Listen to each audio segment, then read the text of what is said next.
Hello friends, नमस्कार. कसे आहात तुम्ही सर्व? मजेत ना? आय होप तुम्ही सर्व मजेतच असाल. तर आजच्या माझ्या व्हिडिओमध्ये मी तुमच्या सोबत एक नाश्त्याची रेसिपी शेअर करते आहे. ती म्हणजे शेवयांचा उपमा. आपण शेवयांची खीर बनवतो ना, तीच शेव, त्याचा मी आज उपमा बनवणार आहे. त्यामध्ये मटार वगैरे घालणार, पण काही वेजीज जे आपल्याकडे अवेलेबल असतात त्या सुद्धा घालू शकतो त्यामध्ये. तर चला तर मग पाहूया मी कसं बनवते उपमा. चला तर मग रेसिपीला पण सुरुवात करू. चला. तर फ्रेंड्स, इथे मी शेवयांचा उपमा बनवण्यासाठी ही शेवया घेतलेली आहे. जाड शेव आहे ही. हे बघा, पाहू शकता तुम्ही. आपण जे खीर बनवतो ना, त्यासाठी आपण ही एक शेव वापरू शकतो किंवा ती दुसरी एक बारीक शेव असते. त्यामध्ये ही जाड शेव आहे, याचा मी आता उपमा बनवते. ही जाड आहे शेव, बारीक नाहीये.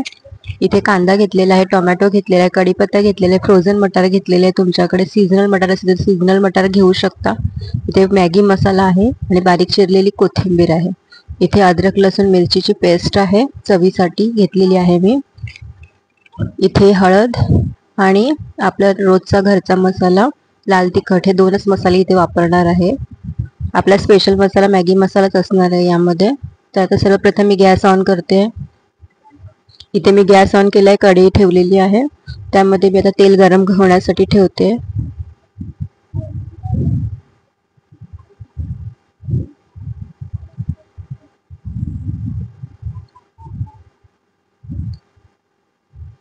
तेल घातलेलं आहे मी कढईमध्ये.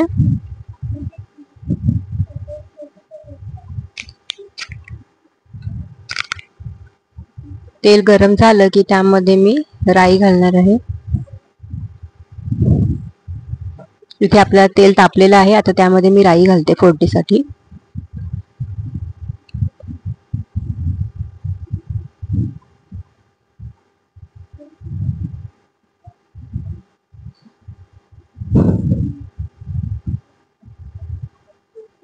राई तडतडली की त्यामध्ये मी बारीक चिरलेला कांदा घालणार आहे. तुम्ही इथे राई आणि त्यासोबत जिरं सुद्धा घालू शकता आवडीनुसार. मी इथे जिरं स्किप केलेलं आहे कारण माझ्या मुलाला नाही आवडत, म्हणून मी फक्त इथे राई वापरलेली आहे. त्यानंतर मी इथे बारीक चिरलेला कांदा घातलेला आहे तेलामध्ये.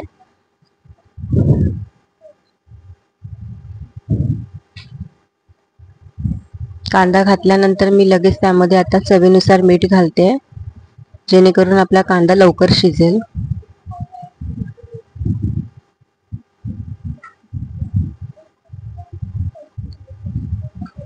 मॅगी मसाल्यामध्ये थोडं मिठाचं प्रमाण असतं, त्यामुळे जपूनच मीठ वापरायचं आहे आपल्याला. इथे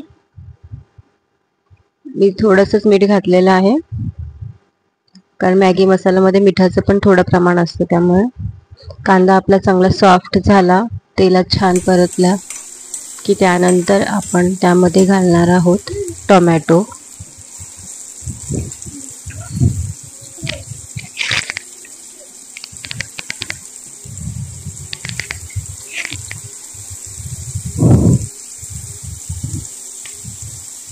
कढीपत्ता आपल्याला सुरुवातीलाच घालायचं होतं, राई घातल्यानंतर राहून गेला, त्यामुळे मी आता टोमॅटो सोबत कढीपत्ता घातलेला आहे. आता हे दोन्ही आपल्याला तेलामध्ये छान परतून घ्यायचं आहे.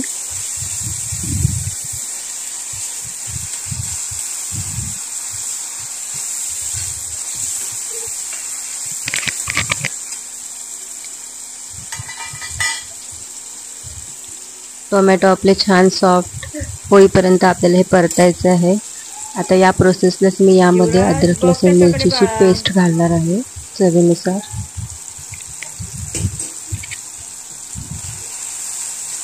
मी व्हिडिओ पण शूट करते, त्याच्यामुळे तेला छान परतून घ्यायचं आहे आपल्याला.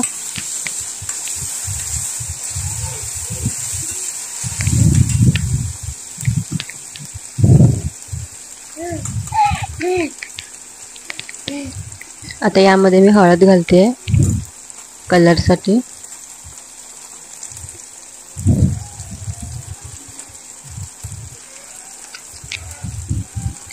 आणि त्यासोबतच मसाला घातलेला आहे लाल तिखट. आणि त्यानंतर मी हे घालते फ्रोझन मटार. याला काही जास्त शिजायला टाइम लागणार नाही, पण जर तुम्ही सीजनल मटार घालत असाल तर त्याला थोडा टाइम लागेल. आणि आता मी यामध्ये घालते आहे आपला स्पेशल इन्ग्रेडियंट, तो म्हणजे मॅगी मसाला.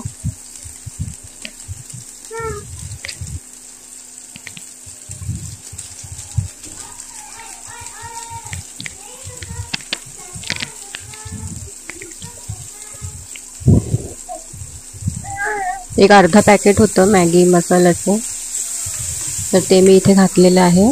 याने खूप छान चव येते.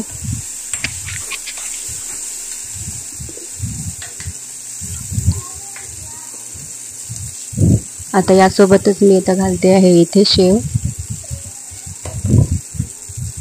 दुसरीकडे मी ना गरम पाणी करायला ठेवलेलं आहे. यामध्ये मी थंड पाणी घालणार नाही आहे, गरम पाणीच घालणार आहे.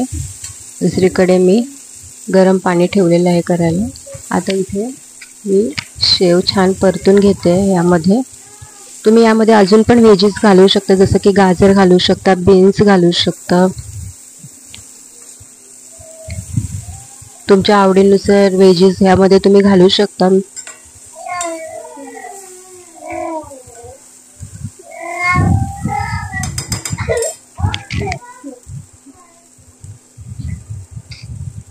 आणि आता थोडीशी कोथिंबीर आता घातली आणि थोडी कोथिंबीर मी नंतर घालणार आहे.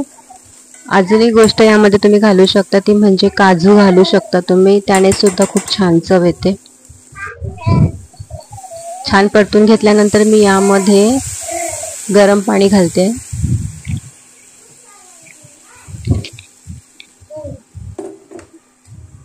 मला थोडंसं सॉफ्ट हवं आहे, एकदम सुटसुटीत नको आहे, म्हणून मी थोडंसं पाणी जास्त घातलं. जेवढं घालायला हवं त्यापेक्षा थोडंसं जास्त. पण तुम्हाला जर सुटसुटीत उपमा हवा असेल तर तुम्ही मापामध्ये जेवढं तुमचं शेवया आहेत ना, अगदी त्या लेवललाच तुम्हाला पाणी घालायचं आहे, तर तुमचा शेवयांचा उपमा मोकळा मोकळा होईल. मी ते मुलांसाठी बनवते, त्यामुळे मला थोडंसं सॉफ्ट हवं आहे, एकदम नरम हवा आहे एकदम, म्हणून मी असा बनवलाय.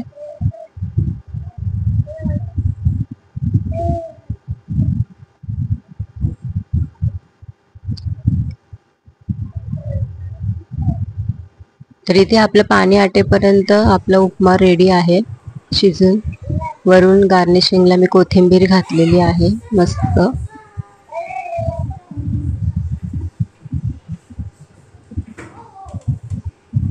फ्रेंड्स, सकाळच्या नाश्त्यासाठी हा एकदम बेस्ट ऑप्शन आहे. रोज रोजचे पोहे, कांदे पोहे, उपमा हे खाऊन जर कंटाळा आला असेल ना, तर तुम्ही हे बनवू शकता. आणि लहान मुलांना पण हे खूप आवडेल, कारण लहान मुलांना मॅगी हा प्रकार खूप आवडतो. तर मग तुम्ही हे बनवू शकता आणि एकदम झटपट होतं हे बघा. आणि एकदम टेम्पटिंग दिसतं. लहान मुलांना मॅगी वगैरे खूप आवडतं, हे अगदी तसंच लागतं चवीला. तर हे पहा, माझा इथे शेवयांचा उपमा रेडी आहे खाण्यासाठी. बघा किती मस्त यमी टेम्पटिंग दिसतोय ना. तर फ्रेंड्स, इथे आपला शेवयांचा उपमा रेडी आहे. मस्त बघा किती मस्त टेम्पटिंग दिसतोय की नाही. तर कशी वाटली तुम्हाला माझी आजची ही रेसिपी नक्की सांगा मला कमेंट्स मध्ये. आणि जर तुम्ही कधी या अगोदर ट्राय केली नसेल तर नक्की ट्राय करा. अगदी मॅगी सारखी लागते. तर चला तर मग भेटूया माझ्या पुढच्या व्हिडिओमध्ये एका नवीन रेसिपी सोबत. तोपर्यंतसाठी बाय बाय, टेक केअर, काळजी घ्या सर्वांनी, मस्त मस्त खा आणि मस्त मजेत राहा. चला बाय.